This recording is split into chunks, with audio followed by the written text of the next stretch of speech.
They never heard the truth because they were too busy shouting their own lies. At dinner, my dad said, "No man wants a woman who earns less." My brother laughed. "A broke woman should stay single." I sat there smiling, my fingers tight around the stem of my wine glass, pretending the words didn't sting.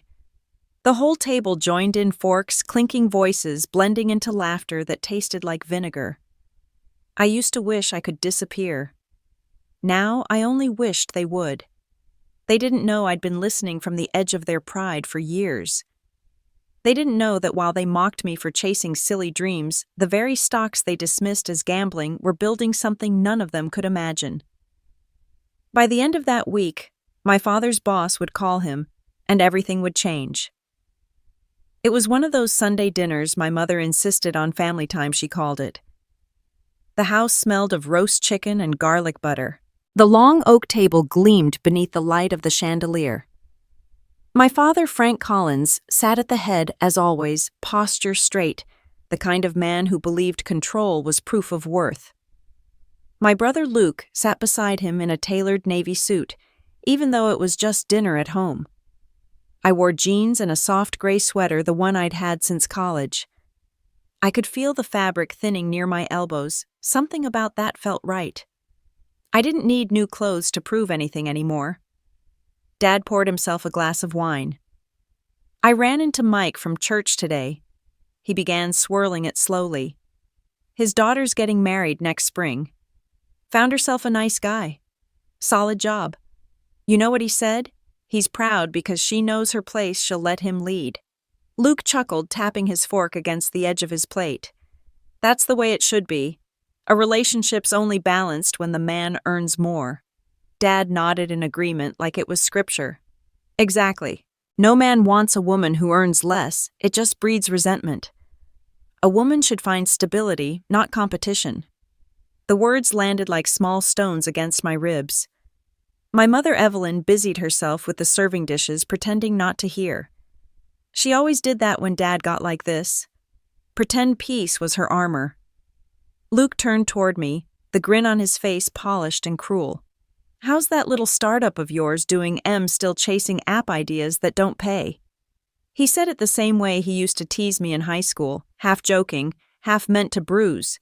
My dad smirked, waiting for my answer. "It's going fine," I said quietly, cutting a small piece of chicken, keeping my eyes on my plate. Luke leaned back in his chair. "Come on, be honest. There's no shame in admitting it's not working. You're too smart to waste time on something that doesn't make real money." Dad raised his glass toward him. "Luke's right. Your brother understands business. He's on track to become a partner before he's 35. That's how you do it, honey. Steady job, solid income. You could learn a thing or two." I forced a smile. Maybe I could. Inside, I was thinking about the 3 screens in my apartment, about the quiet glow of charts and market feeds, about the way I'd turned $50,000 into a portfolio worth tens of millions without anyone knowing. They saw failure. I saw data. They saw gambling. I saw patterns. Dad carved another slice of chicken. "You should think long-term. Stocks, crypto, those things aren't real. They're bubbles. You'll lose everything chasing fantasies." Luke grinned. "Exactly. Real success is intangible work. Real companies. Real men leading them." Mom sighed softly. "Let her enjoy what she does, Frank. She's always been independent." Dad shot her a look sharp enough to slice through the air. "Independence doesn't pay bills, Evelyn." I felt the muscles in my jaw tighten. I wanted to throw the truth at them, to tell them that their combined annual salaries wouldn't cover a week's worth of my dividends. But something inside me whispered to stay silent. Silence was my weapon now. I lifted my glass, taking a small sip of wine. "You know, Dad," I said lightly, "maybe some women just prefer building their own foundation." He laughed. "Foundations, sweetheart. You don't build a foundation out of air." Luke joined in, his voice rich with mockery. "You're too soft for finance, Em. Leave the markets to the men who can handle pressure." I smiled even as my heart pounded. Maybe you're right. Or maybe pressure just builds diamonds. Luke snorted. "Cute line. Dad leaned back amused. You've got spirit, I'll give you that. But spirit doesn't get you far without money. The irony nearly made me laugh. If only he knew. Across the table, my phone buzzed quietly in my lap. I glanced down just long enough to see the notification flash, Market Alert Portfolio up 12%. Today. I pressed the screen dark again before anyone could notice. Mom asked Luke about his promotion, grateful to change the subject. He launched into a speech about mergers, profits, and clients. Dad listened like a proud king hearing about his heir. I sat back watching detached. I'd spent years trying to earn that same look from him. I'd finally stopped needing it. Then Dad said it again, softer this time, but more poisonous. A man provides. A woman supports. That's balance. My throat tightened. I kept my voice steady. And what happens when a woman provides, Dad? He smiled, like it was a foolish question.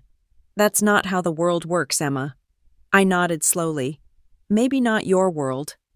The silence that followed stretched long and thin. Forks scraped plates. The clock ticked from the wall.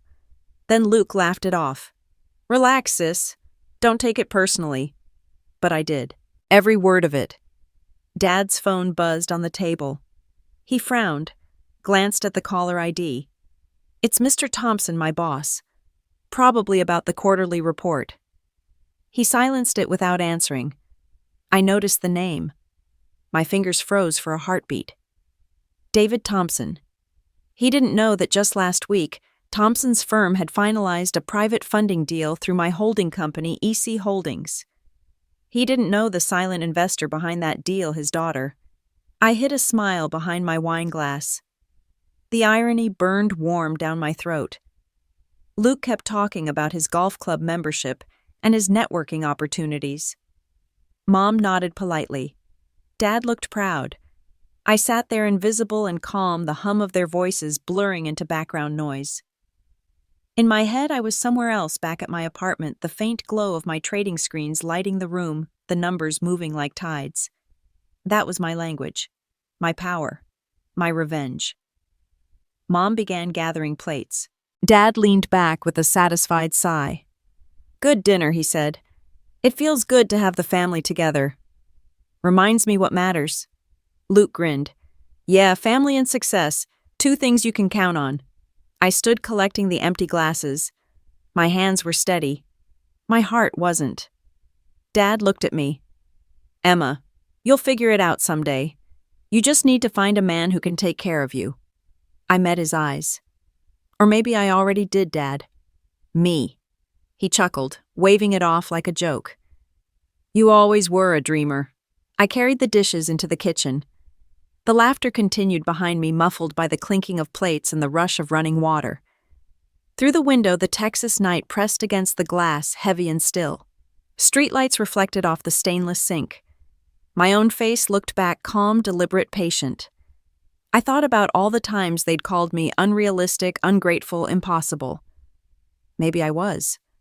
But I was also unstoppable. From the living room came the sound of my father's laughter, blending with Luke's voice, bragging again about his latest deal. I dried my hands on a towel, looked once more at my reflection and whispered, "Laugh while you can." The clock ticked behind me, steady, inevitable. In 1 week, that same phone he silenced tonight would ring again. Only this time, his voice would tremble when he answered. And for the first time in his life, my father would understand what it meant when a woman earned more. People think strength is loud. But mine began in silence the night I lost everything. 3 years ago, I sat in my Dallas apartment, the lights dim, the only glow coming from my laptop screen. The subject line blinked like a pulse termination notice. I stared at it for a full minute before opening it. My company, the startup I'd given 2 years of my life to, was dead. Funding gone, payroll, frozen offices shut. My name was on the final layoff list. Outside, the rain hit the windows in soft, uneven rhythms. Inside, I was falling apart. On the table were a half-drunk cup of coffee, 3 unpaid bills, and a photo of Ethan, my boyfriend back then, smiling with his perfect white teeth. He came over that night. He didn't bring flowers or comfort, just a sigh heavy with pity. Emma, he said, rubbing his temples, you've got to stop chasing things that don't work. Maybe this is a sign to settle down. Get a real job, something stable. I looked at him, heart heavy. You mean something safe? He didn't meet my eyes. Something that makes sense. You're smart, but... His voice trailed off. No man wants to build a future with a broke woman. That was the last thing he said before walking out. The door closed with a click so soft it hurt more than shouting would have. I sat on the floor for hours, surrounded by silence and debt. My phone buzzed with messages I couldn't bear to read. My father had texted earlier. Told you that startup stuff was nonsense. Should have joined a real company. My brother's reply came moments later. Listen to Dad. You're not built for this world. They were right about one thing. I wasn't built for their world. I was building my own. That night I opened my laptop again. I wasn't looking for jobs. I typed how to survive with no money and fell into the black hole of online finance forums. Buried between threads of desperation and scams, I found a post titled, How I Rebuilt My Life Through DeFi and Stocks. The username read Grace L. Something about it drew me in. Grace wrote about losing her company, her marriage, and her home, and how she'd clawed her way back through knowledge. She wrote, Markets are brutal but fair. They don't care about gender, age, or looks. Just numbers. At 2 a.m, I replied to her post. I didn't expect a response. But the next morning, there it was. If you're serious, she wrote, be ready to learn in silence. Power grows best when no one's watching. That was the start of everything. Grace became my invisible mentor. We never met in person, just endless late-night calls, shared spreadsheets, and quiet advice. She taught me the fundamentals of the stock market, the math behind volatility, and the psychology of fear. The market, she said once, isn't about money, it's about emotion. The rich exploit fear, the poor react to it. I asked her why she was helping me. She laughed softly. Because one day, you'll do it for someone else. That's the only revenge worth having. For months, I lived like a ghost. I worked mornings at a coffee shop pouring lattes for people with jobs they hated and spent nights glued to screens full of charts and graphs. I studied until my eyes burned. The learning curve was brutal. I lost the first $500 I invested, then $1,000. I cried the first time I watched my account hit zero. Grace didn't comfort me. She sent one line, failure is tuition. You just paid for your first lesson. So I paid again and again. Slowly I learned. I learned that greed is louder than logic, that patience is rarer than genius. I learned that the best trades are the ones no one notices. By the 6th month, something shifted. I started seeing patterns, movements that used to look random began to make sense. I caught an early signal in a green energy stock called Solivus. I invested the last $2,000 I had. 3 months later, it tripled. When I told Grace, she didn't congratulate me. She said, good. Now take your profit and disappear. Never trade to prove anything. Trade to build power. Her words stuck. The next year, I lived quietly, methodically. My small wins became bigger. My nights were filled with charts, coffee, and code as I built a system to track stock momentum. I wasn't chasing money anymore. I was building something that could outlast humiliation. When I reached 50,000, I registered a holding company in Delaware, EC Holdings. No one knew it was mine. On paper, it was just another tech investor. In reality, it was me sitting in a cramped apartment surrounded by secondhand monitors and a coffee machine that never stopped buzzing. Grace warned me, the moment you brag, you lose. So I didn't brag. I didn't tell my parents. I didn't tell Luke. When they called, I kept my answer short. I'm doing fine. It was easier than explaining that I now moved money across markets bigger than their companies combined. At Christmas that year, Dad asked if I'd found a new job yet. I said I was consulting. Luke laughed, calling it freelance unemployment. I smiled and poured more wine. Silence was sweeter than defense. Behind that silence, my portfolio crossed the 100 million mark. Grace and I still talked every week. Sometimes she told me stories about the men who'd once laughed at her. They thought I'd die broke, she said. Now they ask for investment tips. Did you forgive them, I asked once. She hesitated. I didn't need to. I outlived their arrogance. I understood exactly what she meant. One rainy Thursday night, I opened my inbox and saw an email titled Partnership Inquiry. The sender's domain made me blink twice. collinsconstructions.com. My father's company. I read the first line: we're seeking private funding for upcoming infrastructure projects. We hear EC Holdings may be interested. For a long moment, I couldn't breathe. I laughed out loud quietly at first, then harder. The irony was too sharp. My father, the man who mocked my every risk, was unknowingly reaching out to his daughter for help. I didn't reply right away. I just stared at the screen, my heart calm, steady. Grace's voice echoed in my head. Don't seek revenge. Let life deliver it for you. By then I'd learned how to wait. I sent a simple message to my assistant the next morning: schedule a preliminary review with Collins Construction. Keep my name off it. Then I closed my laptop, leaned back, and watched the gray Dallas sky outside my window. I wasn't angry anymore. Anger was loud. I didn't need it. The world was finally tilting on its axis, and it wasn't the force of my will that pushed it, but the quiet inevitability of the numbers. That night I walked to a small diner down the street. The waitress smiled when she brought my coffee the same way she did every week. You're always working late, huh? I smiled back. Something like that. She didn't know that between sips of black coffee I was watching trades worth millions moving through the market on my phone. When I stepped outside, the rain had stopped. The streetlights shimmered on wet pavement, turning the city into mirrors. I saw my reflection in every puddle, stronger, calmer, untouchable. I thought about Dad's words from years before: stocks aren't real work. And I whispered to the night, that is why this is real work, Dad.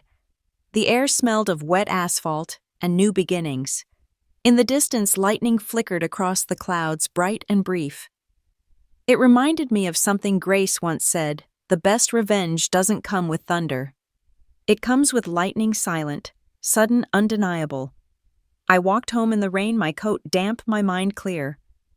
That was the night I realized I didn't need to prove anything to anyone. Soon they'd come to me. They just didn't know it yet. The birthday banner above the fireplace read, Happy 60th. Dad in shiny gold letters. My mother loved grand gestures, even when the love beneath them was brittle. The house was full that night. Neighbors, old co-workers, uncles who always drank too much. Everyone spoke loudly as if volume proved affection. I stood by the window holding a glass of water instead of wine, trying to blend into the background. Luke was in the center of the room, laughing like a man who owned the air itself. His dark suit fit perfectly, the tie expensive and perfectly knotted. He'd just been promoted to senior associate at his bank, and every conversation somehow circled back to that fact. My boss says the next partner slot might be mine, he announced, grinning. It's about time someone from this family made it to the top. Laughter erupted. Someone clapped him on the back. My dad beamed, pride radiating from him like heat. That's my boy, he said. Always knew you'd make it big. Mom touched his arm. Frank, stop bragging, she said softly, though her smile betrayed her. She loved when he bragged about Luke. I sipped my water, feeling invisible. I'd learned long ago that silence was safer than participation. Luke caught my eye from across the room and raised his glass.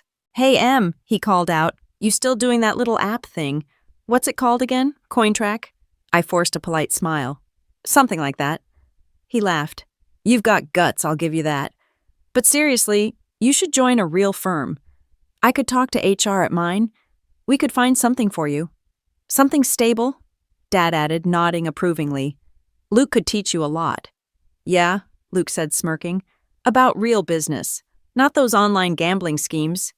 Their words slid under my skin like tiny blades. I wanted to tell them I could buy their entire firm with one trade, that their world of real business was built on borrowed money and fragile egos. but I just smiled, the kind of smile that hides both fury and amusement. The crowd shifted toward the dining room, plates clattering as Mom called everyone to the table. The air smelled of rosemary chicken and expensive perfume. I found myself sitting between Luke and Aunt Carol, who spent the first 10 minutes asking if I was seeing anyone serious yet. Luke cut in before I could answer. "She's married to her laptop Aunt Carol. No man's gonna compete with that." Everyone laughed. I didn't. Dad tapped his wine glass. "Let's make a toast," he said. "To family success and the future." Luke raised his glass, first the star of the show. "To work hard, earn respect, and build something real." The words hung in the air, pointed and deliberate. Mom glanced at me nervously. "Emma's building something real too, aren't you, honey?" Luke chuckled. "Sure, Mom. I'm sure her little hobby's really fulfilling." The laughter came again, gentle but heavy. I looked down at my plate. My fingers hitched to grab my phone to show them the portfolio app that displayed numbers none of them could comprehend, but that would ruin the satisfaction I was saving for later. Instead, I said softly, "Real things take time." Dad leaned forward. "Sweetheart, we just want what's best for you. A woman's future isn't just about money. You'll want someone who can provide for you." Luke snorted. "Exactly. No man wants to compete with his wife. That's not balanced." I tilted my head. "So what you're saying is, men are intimidated by women who don't need them," Luke laughed. "No, I'm saying men don't want to date someone they have to save." My dad joined in, chuckling. "He's right, Emma. Men want partners, not projects." My hand tightened around my fork. Good thing I stopped waiting to be saved. The room went quiet. Even Aunt Carol looked uncomfortable. Dad cleared his throat. "You've always had that temper, just like your mother." Mom looked away, pretending to rearrange the breadbasket. Luke tried to diffuse the moment. "Relax, we're just teasing. Don't take everything so personally." I forced a smile. "I'm not. I just think it's funny how men talk about independence like it's a threat." The silence returned for a beat too long. Then Luke's laugh cut through it, forced and shallow. "You sound like one of those online feminists. Careful, or you'll scare off any decent guy." "Maybe that's the point," I said. Dad sighed. "You'll learn when you've signed a real contract, Emma." I looked at him, and for the first time in my life, I didn't see authority. I saw fragility, a man clinging to rules that no longer protected him from the changing world. Dinner continued, awkward but steady. Luke dominated the conversation again, bragging about a recent merger his team had managed. "Our client portfolio's expanding faster than ever," he said, grinning. "We're making real money, not crypto fantasies." Dad laughed, clapping him on the back. "That's my boy. Knows where the real gold is." My mother smiled faintly, but I could see the flicker of discomfort in her eyes. She'd once been ambitious herself before Dad convinced her to quit her job to focus on the family. She rarely spoke of it, but sometimes when she looked at me, there was something like regret. I excused myself halfway through dessert and stepped outside. The night air hit my skin cool and cleansing. The backyard was quiet except for the chirp of crickets and the distant hum of cars. Through the window I could see them all laughing, Luke, Dad, even Mom pretending to. I watched them the way a scientist observes a test subject, detached, analytical. They thought I was a failure because my success didn't fit their definition. Inside that house, Luke was the golden boy, Dad's reflection proof of the life he wanted the world to see. But I knew something they didn't, that their world was smaller than they realized, and it was shrinking. My phone buzzed. A notification from my financial app, EC Holdings Daily Gain, $32,000, $32 million in a day. I stared at the number until it stopped feeling real. Then I smiled. I thought of Luke's watch, the one he kept showing off, bragging that it cost more than my car. I could buy 100 of them and still not notice the expense. But none of that mattered. Money wasn't the point anymore. Power was. Inside, my father's voice carried through the glass. "I just want my kids to have stability," he said proudly. "Luke's on his way. Emma, well, she'll get there." I whispered to the darkness, "I'm already there, Dad." The porch light flickered, illuminating the wet grass. reminding me that even stability could be unreliable. I stayed outside for a long time watching the silhouettes through the window. The sound of their laughter had lost its sting. It almost felt distant, like a memory already fading. When I finally went back inside, dessert plates were half-empty wine glasses full again. Luke saw me and grinned. "There she is. Thought you'd run off to check your stocks." I smiled. "Maybe I did." He laughed, thinking I was joking. "See, that's your problem. You live in your little digital bubble while the real world happens right here." Maybe I said, picking up my glass. "But you'd be surprised how much of the real world depends on that bubble." He didn't get it. None of them did.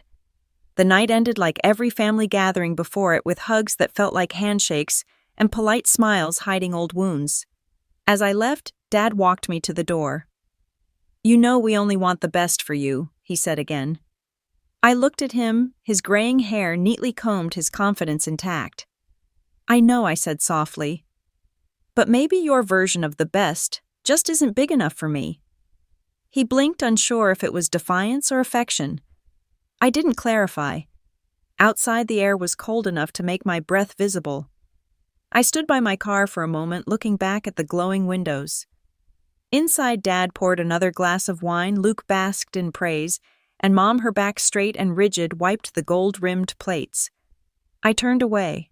The night sky stretched above me, vast and endless. I whispered to myself, "Let them think I'm small. It'll make the reveal that much sweeter." As I started the engine, the radio clicked on a financial report. The anchor's voice filled the quiet car. "Tech stocks surge again today. Analysts credit a mysterious private fund, EC Holdings, for influencing major biotech growth this quarter." I laughed quietly, the sound low and steady. Dad's golden boy had no idea. But soon he would. The apartment was silent except for the steady hum of machines. The air felt thin, metallic, a perfect counterpoint to the roast chicken and laughter of their home. 3 monitors glowed against the darkness, lines of red and green shifting like heartbeats. I sat barefoot on the hardwood floor, coffee gone cold beside me, laptop balanced on my knees. Every number on that screen had a pulse of its own, and somehow it beat with mine. People thought wealth looked like yachts and champagne. Mine looked like sleepless nights, cold takeout, and the glow of a monitor at 3 in the morning. I scrolled through the watch list. Helix Gen up 17%. Solar Axis up 23%. The system I'd built, my predictive algorithm that tracked institutional money flow, wasn't just working. It was evolving. The irony never escaped me. My father thought I was wasting my life playing with numbers. He didn't know those numbers now determined the direction of companies his own firm relied on for contracts. I leaned back, rubbing my eyes. It had been 48 hours since I last slept properly. The constant analysis, the calculations, the thrill of perfect timing, it consumed me. But it also freed me. In this room, I wasn't the daughter who disappointed her father. Here I was in control. I got up and stretched, staring out the window. Dallas at night was a sea of lights. I wondered how many of those stories were like mine, quiet women underestimated, working in the shadows, while the world ignored them. My phone buzzed on the desk. A message from Grace. "Grace, markets moving. Feds hinting at a rate cut next quarter. Watch Helix Gen institutions circling. Me, already on it. Building a bigger position. Grace, don't get greedy. Power's not about how much you win. It's about how long you can stay invisible." I smiled. Grace was always right. The louder you got, the easier you were to destroy. I typed back, "I'm not chasing the spotlight. I'm building the stage." For a moment I remembered Dad's words. "You'll never understand real work until a man teaches you." I had learned that real work wasn't about pleasing anyone. It was about building something that couldn't be taken away. I turned back to the screens. The charts flickered. I executed a trade worth $12 million. My breath hitched a familiar sharp anxiety from my early trading days. I watched the market shift by a fraction of a percent. The fear was a current running through my veins, but it was a current I now steered. That fraction meant someone somewhere just lost. Someone else gained. At 3 in the morning, I finally stood and poured myself another cup of coffee. My apartment smelled faintly of burnt toast and ambition. I opened a new document on my laptop labeled Future Projects. At the top, I typed Helix Gen. If the IPO went as planned, I'd own enough to influence the entire board. This was how quiet power worked, not through shouting, but through signatures no one could trace. My phone rang.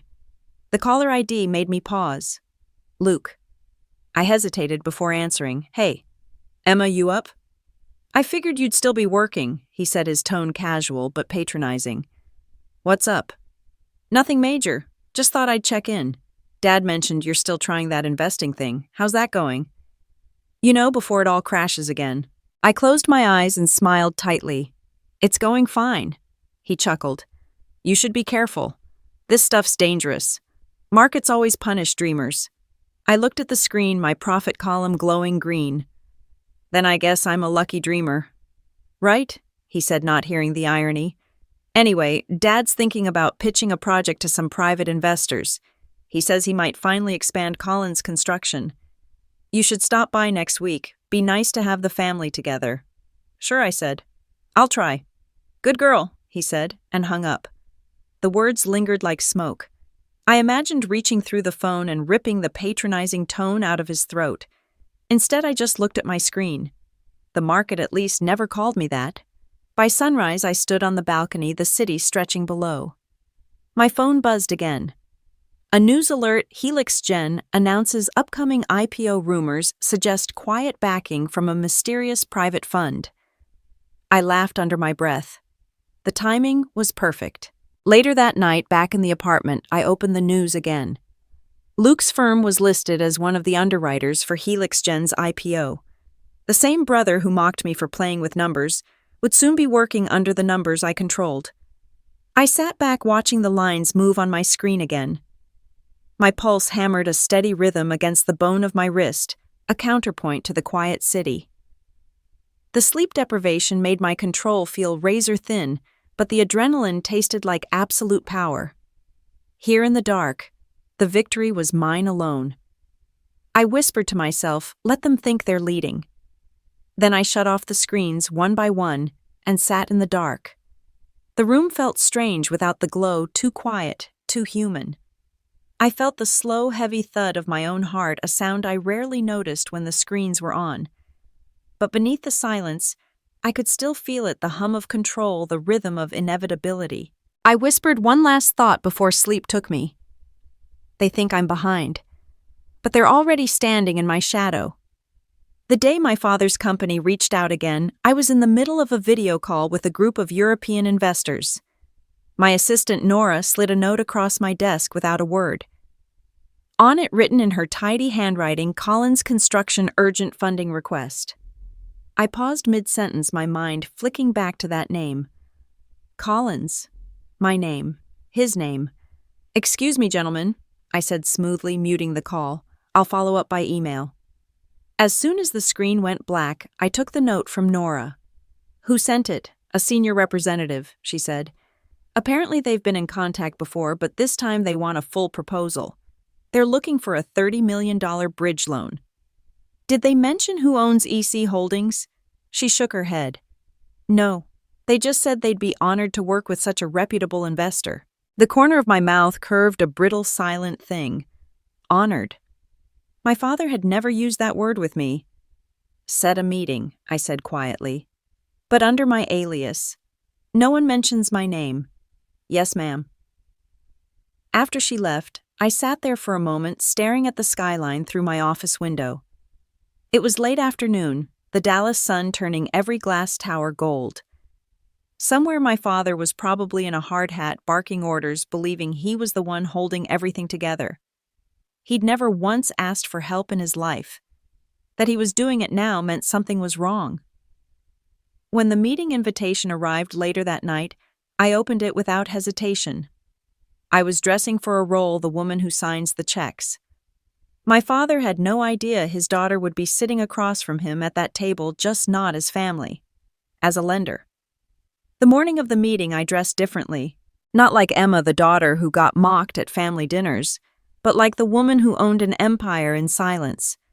A tailored black suit, hair pinned neatly, minimal makeup, confidence, sharp as glass. When I arrived, I recognized the building immediately. The polished floors, the faint smell of sawdust from the workshop downstairs, it was the same place I used to visit as a child holding my father's hand.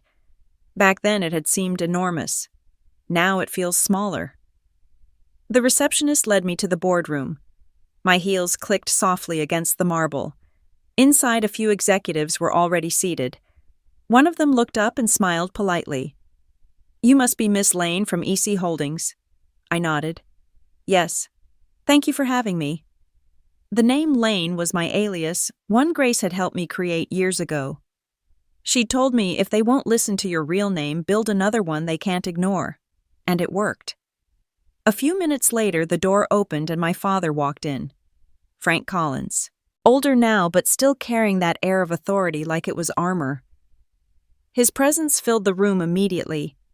He didn't look at me twice. To him, I was just another investor's representative.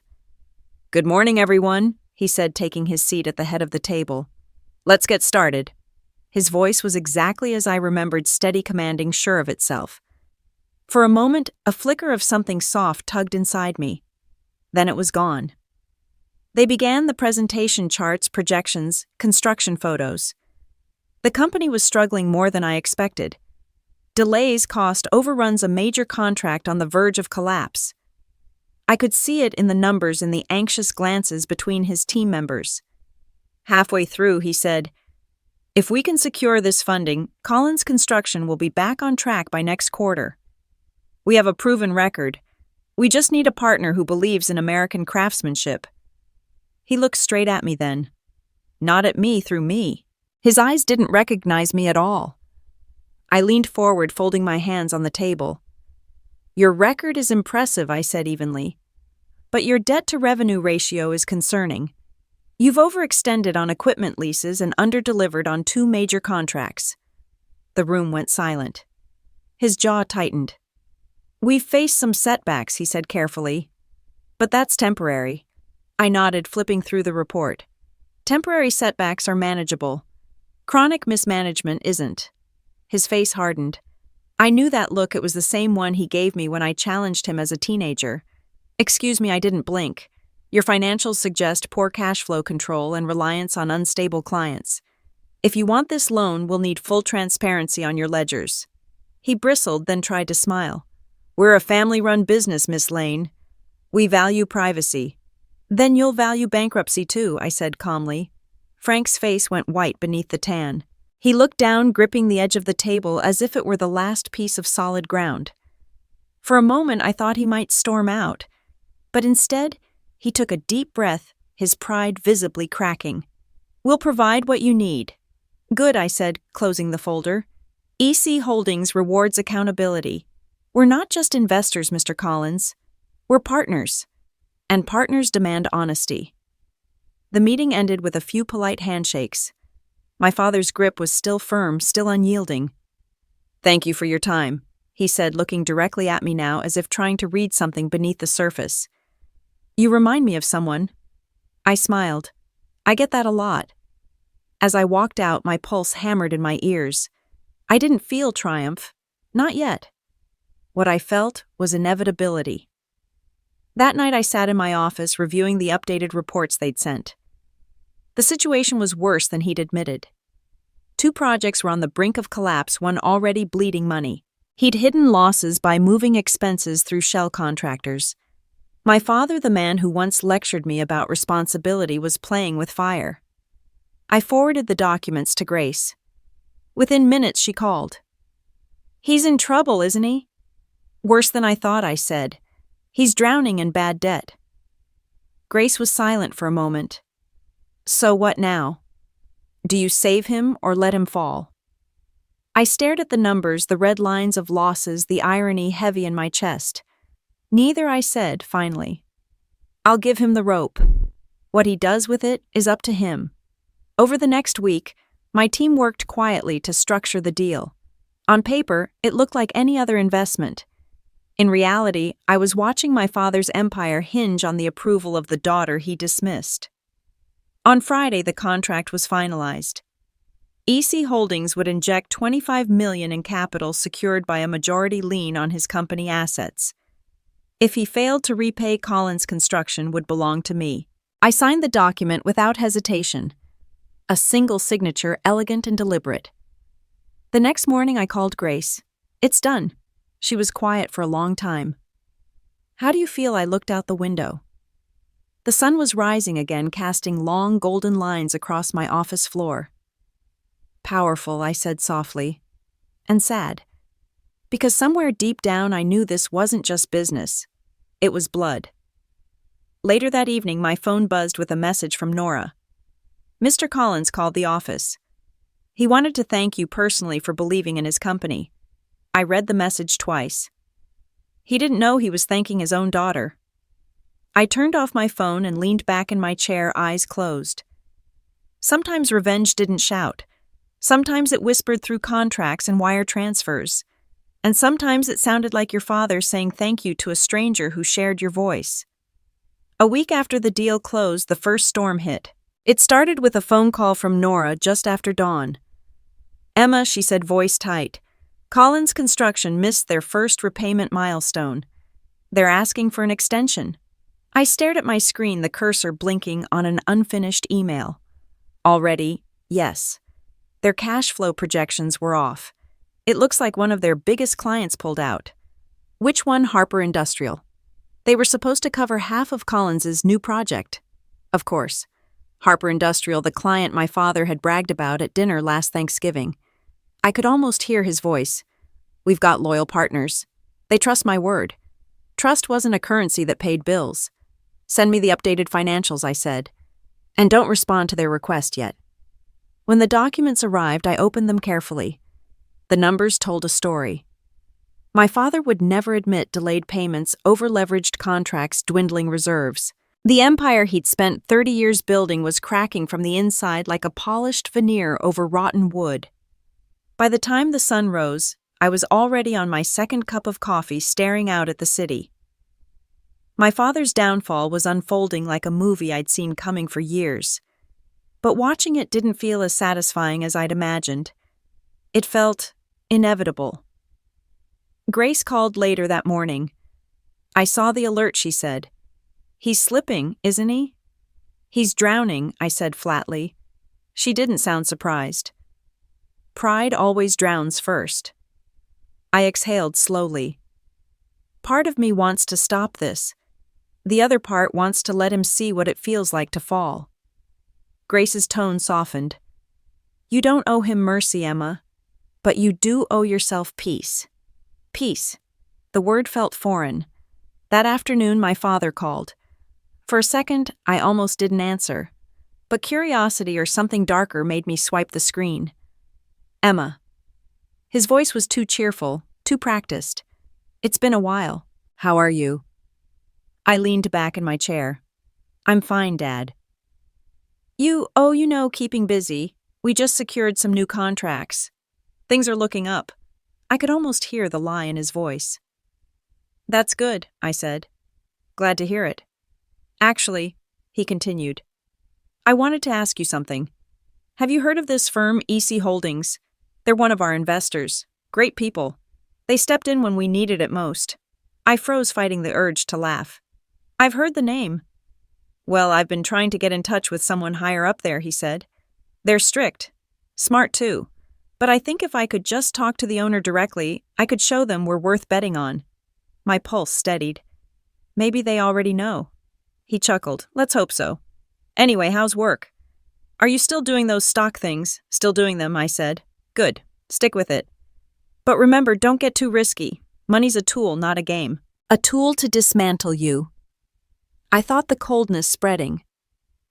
After we hung up, I sat for a long time staring at my reflection in the window. I didn't feel angry anymore, just distant. The revenge that had once burned inside me now felt colder, quieter, like watching frost spread across glass. 2 days later, Nora appeared at my office door again. "You need to see this." She handed me a folder. Inside were photos, unfinished construction sites, idle machinery workers standing around. The projects my father had promised would define his legacy were ghost towns. At the bottom of the folder was a report from our audit team. Collins Construction non-compliance, misuse of funds, potential fraud. Fraud. The word sat heavy in my mind. He's been moving money between shell companies, Nora said softly, to hide losses. My throat tightened. It was the same trick I'd used to protect anonymity, but he was using it to cover desperation. Do we report it? She asked. I closed the folder. Not yet. That night I couldn't sleep. I sat on the couch with the lights off, the city glowing outside. Every time I closed my eyes, I saw him, my father, standing tall, believing he was untouchable. I wondered what would happen when he finally realized who had been holding the other end of the rope. The next morning, I drove to Fort Worth unannounced. The office was quieter than I remembered. A few employees looked up as I walked in, clipboard in hand, pretending to be another auditor. The air smelled of coffee and dust, like a place pretending to stay alive. I found him in his office, pacing behind his desk, sleeves rolled up, phone pressed to his ear. I don't care what it costs, just get it done, he barked, then slammed the phone down. He looked up, startled. Can I help you? Yes, I said calmly. I'm here on behalf of EC Holdings. His shoulders straightened immediately. Oh, right, of course. Please sit. I sat across from him, the same desk I'd once leaned on as a child, coloring while he worked. He smiled politely the way he always did with investors. So what brings you here? I'm here to review the current state of operations, I said, opening my folder. We've received reports of delays and financial irregularities. His face paled. That's exaggerated. We've hit a few bumps, that's all. I slid a page toward him, photos, data, invoices. These aren't bumps, Mr. Collins. These are craters. He looked at the papers, his jaw tightening. We're fixing it. Harper Industrial pulled funding, but we'll recover. I always do. I met his eyes. Sometimes recovery requires admitting you've lost control. For a brief moment, something flickered in his expression, fear. He hid it quickly behind a smirk. You're sharp. You remind me of my daughter. My throat constricted. She must take after you. He chuckled. She's got her own way of doing things. Too stubborn for her own good, but smart. I worry about her, though. She's wasting her potential chasing things that don't last. I smiled faintly. You might be wrong about that. When the meeting ended, he walked me to the door, shaking my hand. His grip was weaker now. Tell your boss I appreciate their patience, he said. We'll make things right. Outside, I stood by my car, watching him through the glass. For the first time, he looked smaller, like the weight of his own pride was crushing him. As I drove back to Dallas, the sky broke open with rain. The sound against the windshield drowned out everything else. That night, I sent one final message to Grace. He's running out of time. She replied almost instantly. Then the lessons coming. The next morning, my phone rang again. Nora's voice trembled. Emma, you need to see the news. I opened the headline. Major construction firm under federal review for misused federal funds. Collins Construction under investigation. Below the headline was a photo of my father being led into a courthouse, his jaw set, his eyes defiant. I set my phone down. My hand was shaking slightly, a vibration I hadn't felt since the night I lost my own startup. The world had finally caught up with him.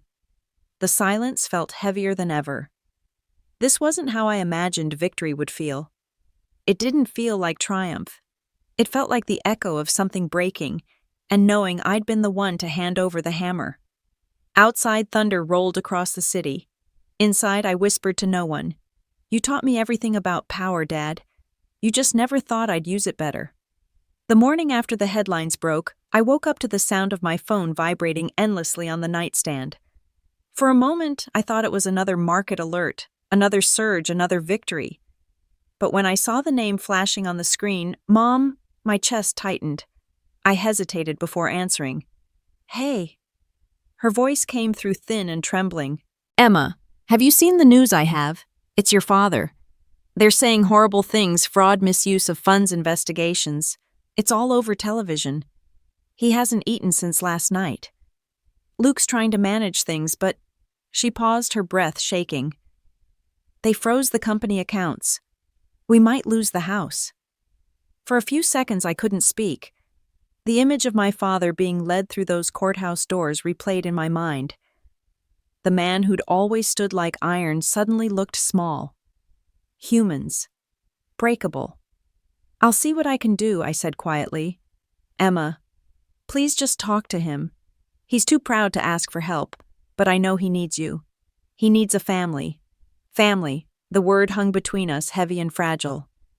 When we hung up, I sat on the edge of my bed, staring at the morning light bleeding through the blinds.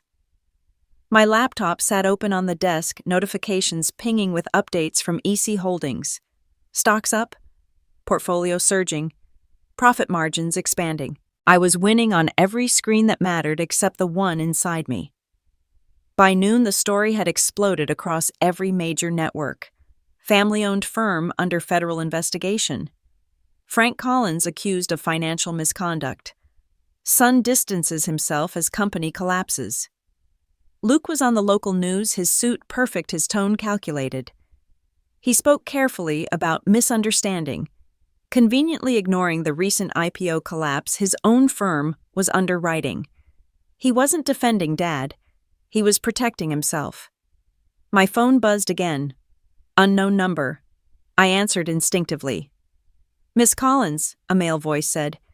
"This is David Thompson, Regional Director at North Star Bank." The name hit me like a chill. My father's boss.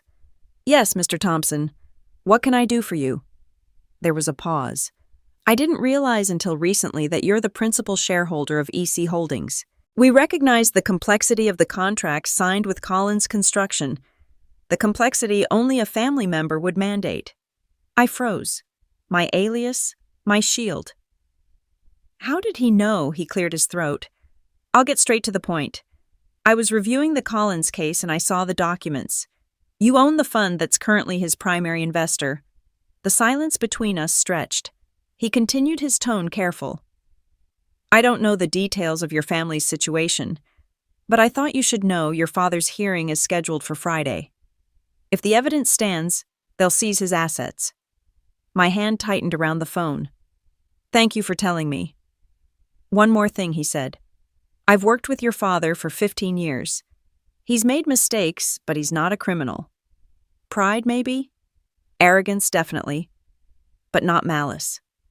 When the call ended, I just sat there, the sound of his words looping through my head.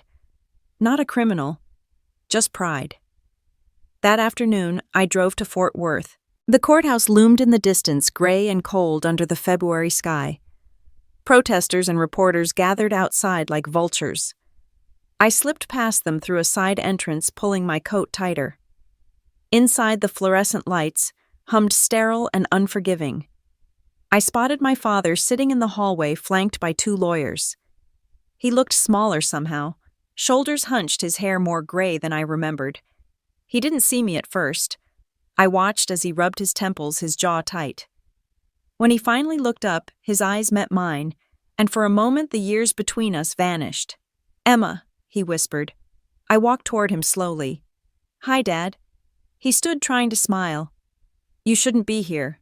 "Maybe not," I said. "But I am." He exhaled. "It's not what it looks like. They're twisting everything. I just made some bad calls." "I know," I said softly. "I've seen the reports." His brow furrowed. "You've seen them?" How I met his gaze, calm but unflinching. "Because they came across my desk."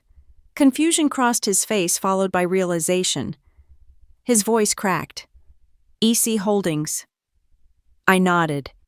For a long moment, neither of us spoke. The air felt thick, the truth hanging heavy between us. He sank back into his chair, staring at the floor. "So it was you, all this time?" "Yes." He laughed once, bitter and quiet. "My own daughter. The one I told to give up on dreams." "I didn't do this to hurt you," I said. "I invested to save the company. You were too proud to take a real loan. You insisted on chasing tangible work, Dad. I just let the numbers talk." He looked up, eyes glistening. "You think I don't know that? You think I haven't been punishing myself every day since it started falling apart?" His voice broke, and for the first time in my life, I saw him not as my father, but as a man tired, flawed, frightened. I sat beside him. You could have told me. I didn't want you to see me like this, he whispered. Weak, beaten. I smiled faintly. You never let me see you any other way either. We sat in silence for a while, the echo of footsteps in the hallway filling the space between us. Finally, he said, I'm proud of you, you know, even if it kills me to admit it. I swallowed hard. You don't have to be proud, Dad. Just be honest. He nodded slowly. Maybe honesty's all that's left. When the hearing began, I didn't go inside. I waited outside the courtroom, listening to the muffled voices beyond the door. My phone buzzed again, messages from Grace, from Nora, from journalists who somehow already knew my name. The secret was unraveling. By evening, the headlines had changed again. EC Holdings revealed billionaire investor behind the Collins bailout is his daughter. The photos came next, me walking beside him, hand on his arm. The story wrote itself, estranged daughter saves disgraced father.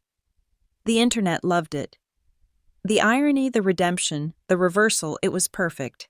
But the reality was quieter, messier. Humans. Back home, I sat on my balcony as the city lights flickered below. My phone wouldn't stop ringing, but I didn't answer. I just watched the night breathe around me.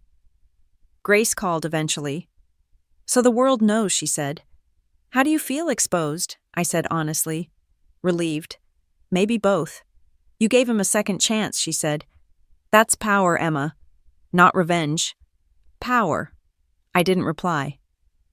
Below, somewhere in the sprawl of the city, my father was probably sitting in his empty office wondering how it had all come to this. I thought of all the years he'd spent teaching me how to be tough, how to never show weakness, and how in the end it was his own inability to bend that broke him. As the wind picked up, I whispered to myself, You were wrong, Dad. A man doesn't make a woman stronger. Pain does. And I learned from the best. The phone buzzed again, this time a new message. From my father. Thank you for saving me when I didn't deserve it. I stared at the words for a long time before typing back. You didn't raise a weak woman, Dad. You raised a mirror. Then I set the phone down, turned toward the city, and let the quiet swallow me whole. 2 days after the story went public, the calls wouldn't stop. Reporters, analysts, investors, everyone wanted a statement. They called me the hidden billionaire, the woman who had silently outmaneuvered her father's empire and then saved it. But I didn't feel like a headline. I felt like someone standing in the quiet aftermath of an earthquake, half in awe, half afraid of what came next. By Monday morning, my office looked like a newsroom. Nora stood by the window, reading emails out loud. Forbes wants an interview. CNBC too. Wall Street Journal is asking for a quote about female leadership and generational revenge. She hesitated at the last part, glancing up at me. Their words, not mine. I smirked faintly. Of course it is. Grace called a few minutes later, voice buzzing with excitement. You're everywhere, Emma. Your face, your story, your quotes. It's all over financial media. They're calling you the symbol of modern justice, the daughter who turned humiliation into power. I leaned back in my chair, staring at the skyline outside my office. Justice, I said softly. Funny how they dress revenge up with prettier words. Grace laughed. Well, justice sells better than revenge. But even she could hear it in my tone, the exhaustion. The weight that came when a private victory became public spectacle. By afternoon, the media frenzy had reached its peak. Networks replayed the same clip of my father leaving the courthouse beside me, his face pale but composed. The reporters had captured the moment he looked at me, not as his daughter and as the woman who had quietly become his savior. That evening, I received an unexpected call. Miss Collins, the voice said, low and formal. This is Robert Hale, chairman of North Star Bank. We'd like to invite you to a private shareholders meeting this Friday. Your insight into the Collins case and your leadership at EC Holdings has caught our attention. I hesitated. A shareholders meeting, why? He chuckled softly. Because your father's position is under review, and some of us believe there's someone better suited to help stabilize what remains of his division. It took me a moment to process what he was implying. You mean, me? Yes, Miss Collins. You. When the call ended, I sat there for a long time, the irony settling over me like a slow wave.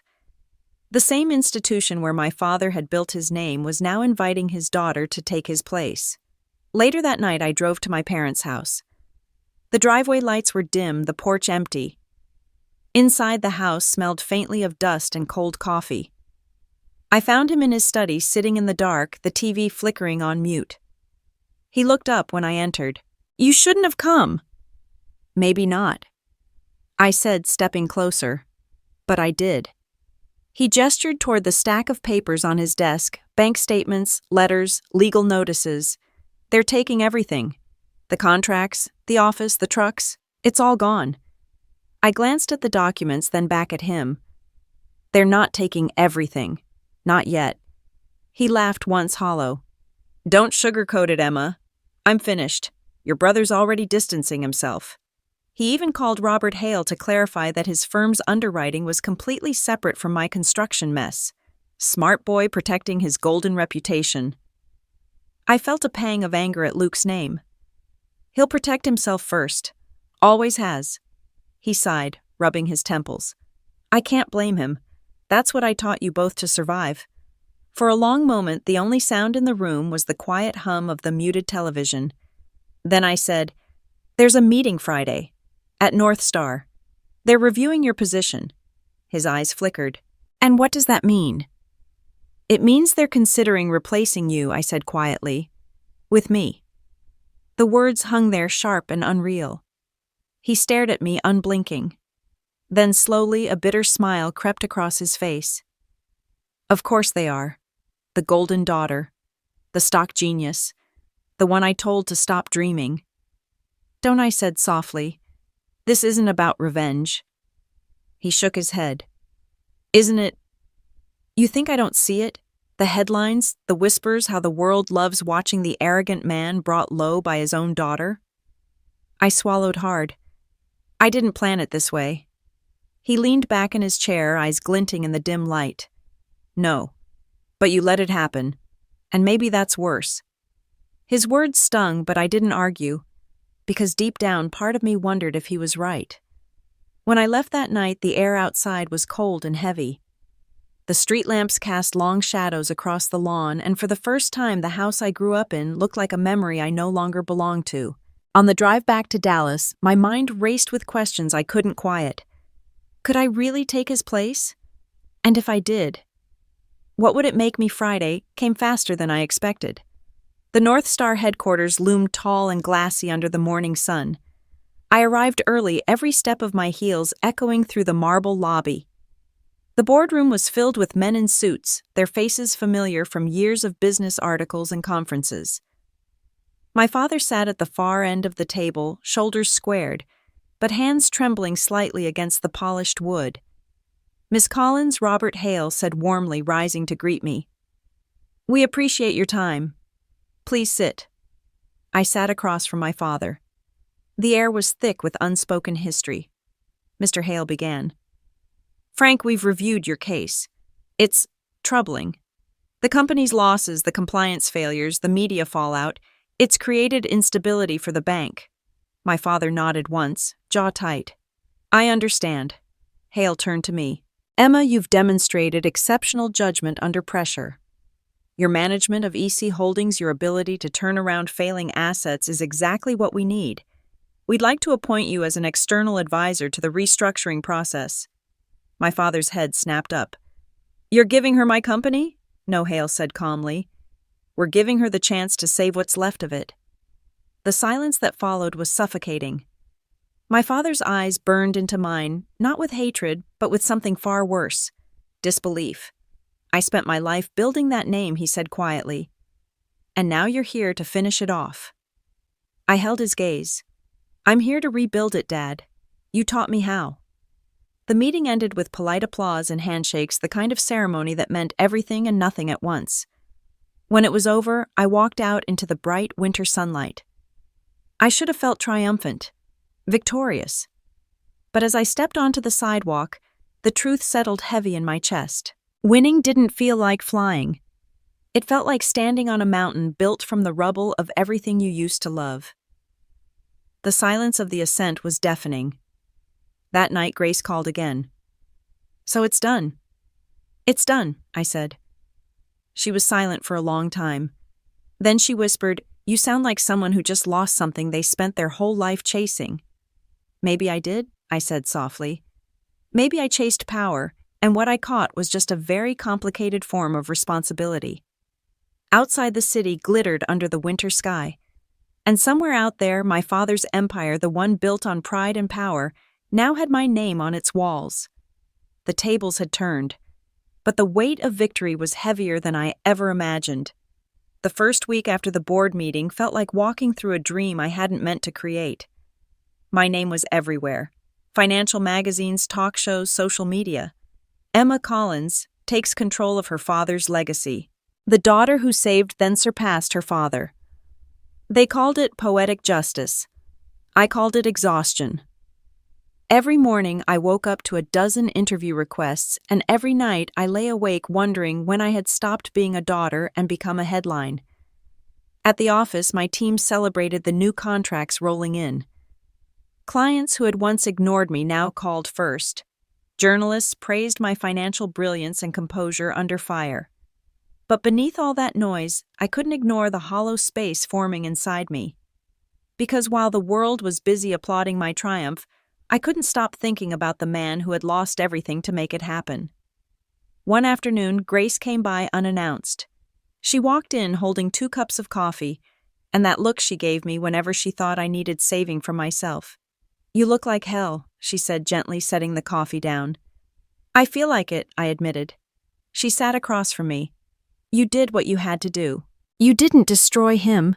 He destroyed himself." I looked out the window. Maybe. But I didn't stop it either. Grace tilted her head. "Would he have stopped it for you?"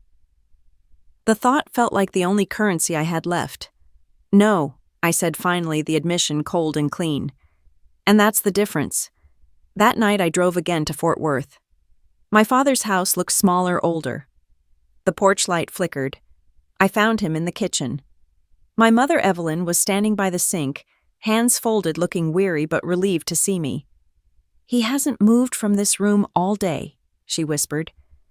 Then she left the room, giving us the silence we needed.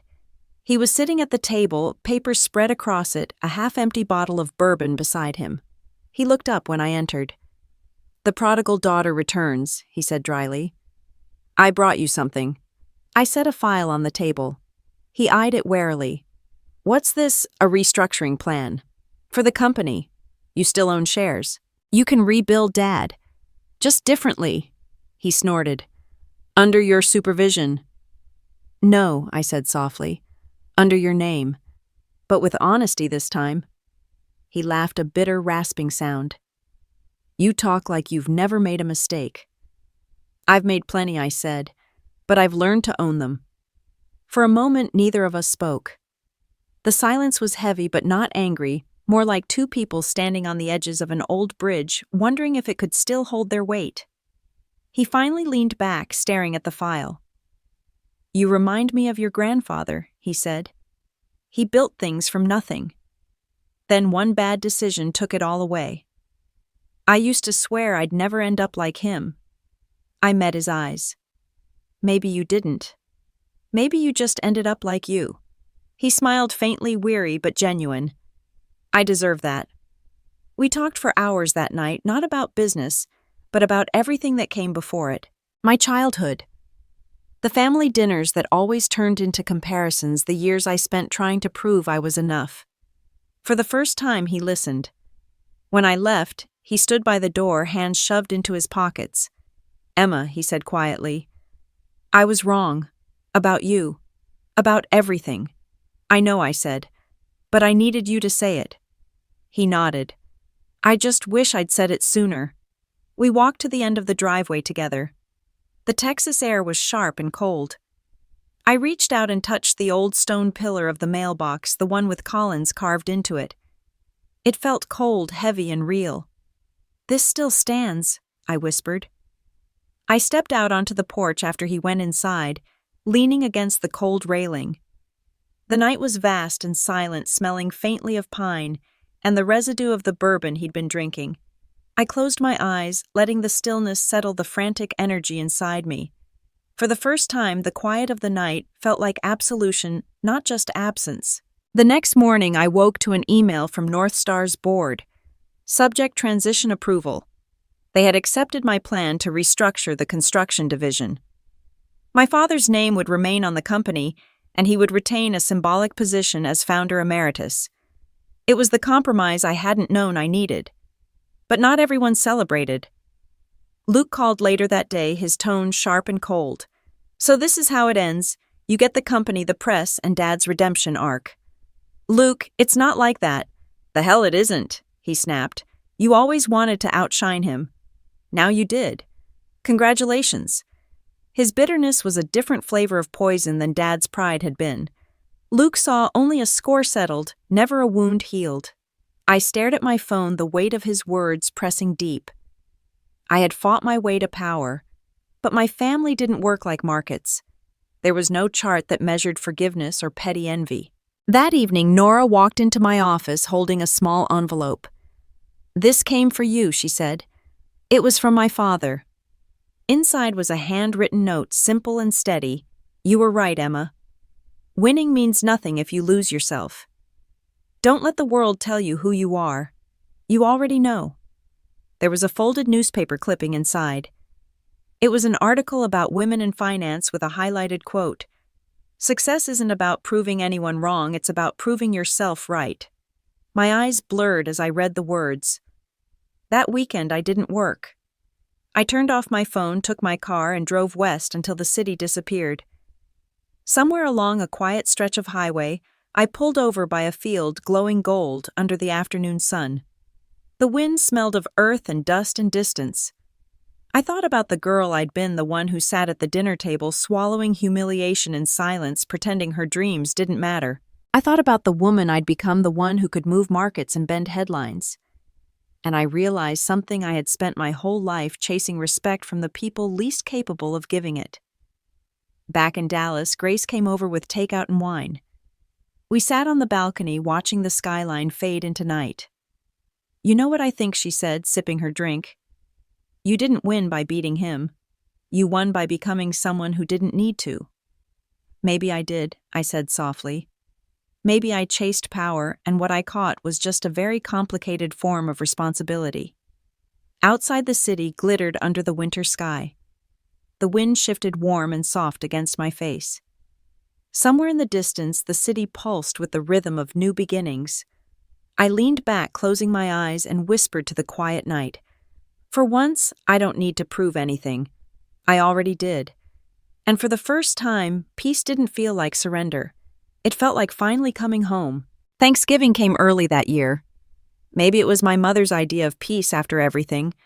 Or maybe she just couldn't stand another holiday where silence filled the table.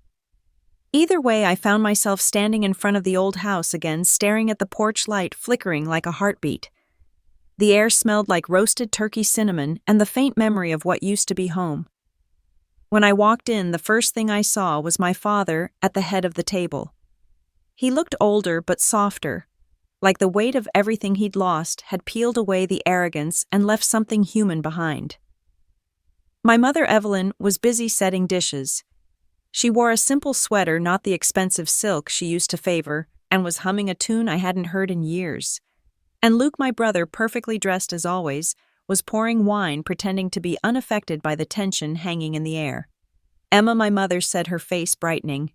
"You made it." "I said I would," I replied. Luke looked up with that practiced smirk. Of course she did. Wouldn't want to miss a chance to show off. Luke, my mother warned gently, but he waved her off.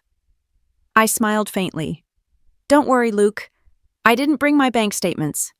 He chuckled, but there was no warmth in it. Good. Wouldn't want the rest of us to feel like amateurs. The silence that followed was sharp enough to slice through bone. My father cleared his throat, setting down his glass. "Enough. Let's eat." We took our seats, the same arrangement as every Thanksgiving, before Dad at the head, Mom to his right, me across from Luke. Only this time, the invisible lines of power had shifted. As we started eating, my mother tried to fill the air with light conversation. Emma, I read about your latest project. Something about renewable investments, solar infrastructure, I said. We're funding development in rural areas, energy independence for families who've never had stable power. That's wonderful, she said softly. Luke snorted. Sounds expensive. And risky. It's an investment, not a gamble, I replied calmly. Funny, he said, swirling his wine. That's what Dad said before everything went up in smoke. The room froze. My father didn't look up, but I saw his knuckles tighten around the fork. My mother sighed. Luke, please. He leaned back, eyes cold. What I'm just saying, we're celebrating like none of that happened. Like she didn't take over the family name and parade it around Wall Street like her personal redemption arc. My heart thudded, but my voice stayed even. Redemption implies guilt, Luke. I built what you never had the courage to start. He laughed under his breath. Courage, I call it ego. My father finally spoke, his voice low and firm. That's enough. But Luke wasn't done. He turned to him. You made her this way. You always said a man should lead, that success is built on strength. Guess what? She proved you wrong and now you can't stand it. Dad's face flushed, but his voice didn't rise. I'm proud of your sister. The words dropped like stones into the silence. For a moment no one moved. My fork hovered midair. My mother blinked, surprised. Even Luke seemed thrown off balance. You're what he asked. My father looked at me, then his eyes steady. Proud. Of her. For surviving every storm I threw her into. For becoming everything I wasn't brave enough to be. The room went still except for the faint crackle of the fireplace. My mother's hand covered his. Frank, she whispered, but he didn't look away from me. You were right, he said softly. About business, about family, about me. The tightness in my chest loosened just a little. You don't have to say that. Yes, I do. He exhaled, voice rough. I spent half my life trying to make you smaller so I could feel big. But you were never meant to be small. Luke looked between us, disbelief twisting his face. Luke pushed his chair back abruptly, his voice cracking. You both deserve each other. You think your solar panels and your billions make you better. You just bought Dad's love. The door slammed behind him. The echo lingered long after he was gone. No one spoke for a while. My mother wiped her eyes quietly. My father reached for his glass, his hand shaking slightly. I didn't mean for it to end like this, he said finally. I just wanted my children to be strong. You did that, I said. Just not the way you thought. He looked at me for a long moment, then nodded. Maybe that's the only kind of legacy that matters. We ate in silence after that, comfortable this time. The air felt lighter, the walls less haunted. When dessert came, my mother lit a small candle and smiled through tears. You know, this might be the first dinner in years where we didn't end up yelling. I laughed softly. There's still time. Even my father chuckled at that. Later, after the dishes were done and my mother had gone to bed, he and I stepped outside. The air was crisp, the stars sharp and cold above us. He handed me a small box. This was your grandfather's, he said quietly. He left it for me, but I think it belongs to you. I opened it. Inside was an old brass compass, its glass cracked, its needle trembling. He used to say, my father murmured, that no matter how lost you get, the needle always points true north. You just have to be brave enough to follow it. I turned the compass in my hand, the light catching on its worn edges. Maybe I'll keep it on my desk, I said, to remind me where I came from. He smiled faintly. Just don't forget where you're going. I stood on the porch for a while, watching the wind move through the trees. Luke's anger was just noise now. It couldn't touch me because I wasn't selling anything. The money was the tool. The true north was the self-worth I'd built in silence. As I drove home that night, the road glowed with the reflection of streetlights, the compass lying beside me on the seat. For the first time in a long time, I didn't feel the need to win. I just felt steady. When I got home, I placed the compass on my desk right beside my glowing trading monitors. the old brass and the cold glass, my two kinds of truth. I stared at both for a long moment, then whispered into the quiet room, I finally do. And somewhere deep inside, I knew the next time we sat around that family table, I wouldn't be the one trying to prove anything. I'd just be the one who finally found her true north. A year later, the world looked different. The chaos had faded, the headlines had softened, and my name, once splashed across every business page, was now a quiet footnote in the back of success stories. And I preferred it that way. I woke up in my home overlooking the Pacific Ocean, the kind of view that made every mistake feel like part of the plan. The sound of the waves against the rocks below was steady and familiar, like breathing. I made coffee, opened my laptop, and smiled at the flood of messages from my foundation's team. We had just funded our 100th scholarship for women studying finance. A full-circle moment. The girl who had once been told no man wanted a woman who earned less was now helping other women earn more and never have to hear that sentence again. As I sipped my coffee, my phone buzzed. A message from Grace. They're replaying your old CNBC interview. You were fierce. I texted back, that girl was angry. This one's just grateful. I spent the morning reviewing proposals for a new project, clean energy startups led by single mothers. It was the kind of work that didn't make headlines but changed lives in quiet, lasting ways. When I finally closed my laptop, I looked at the small brass compass on my desk, the one my father had given me that Thanksgiving night. Its cracked glass caught the light, and for a moment I could almost hear his voice. He is doing better now. Not rich again, but content. After losing everything, he'd found something simpler, teaching construction safety at a community college. Every now and then, he'd call to tell me about his students, about how proud he was when one of them landed a job. Mom and I thus talked more often, too. She'd softened over time, no longer measuring worth in titles or incomes. She came to visit that spring, sitting on my porch for hours watching the ocean, her eyes full of things she never said aloud. You built something beautiful, she told me one evening, her voice trembling. Not just the house, Emma. Your life. I didn't answer right away. Instead, I looked at her and smiled. I had a lot to unlearn first. After she left, I spent nights walking along the beach thinking about how strange time was, how it bends and heals, how it turns anger into understanding if you let it. One night, under a sky so clear it looked endless, I received a call from Luke. It had been almost 6 months since we'd spoken. His voice was hesitant, softer than I remembered. Hey, sis. I froze, then smiled faintly. Hey. I just wanted to say, I was an ass, he said. All those years I thought you were trying to outshine me. Turns out you were just trying to survive. I leaned against the porch railing, the sound of the ocean filling the silence between us. We both did what we thought we had to do. Maybe he said, but you did it better. I'm sorry for the way I treated you. I felt something in me loosen the last thread of resentment snapping quietly. Apology accepted. Dad told me about the scholarship fund, he said. That's incredible. I smiled. It's not about me anymore. Still, he said, his voice warm now. You did good, Emma. After we hung up, I stood there for a long time, letting the ocean wind tangle my hair, the stars above reflecting off the waves like scattered diamonds. The next morning, I had lunch with Grace at a small cafe downtown. She'd just published a piece titled, The Quiet Power of Female Resilience, and though it wasn't about me by name, I could see the fingerprints of my story all over it. You know what the best part of your story is? She said, stirring her coffee. It's not the billions or the business. It's that you walked through fire and didn't come out burning everyone else. For a long time, I thought revenge meant making them regret everything. Now I think it just means living a life they can't deny. Grace smiled. That's not revenge, Emma. That's just becoming untethered.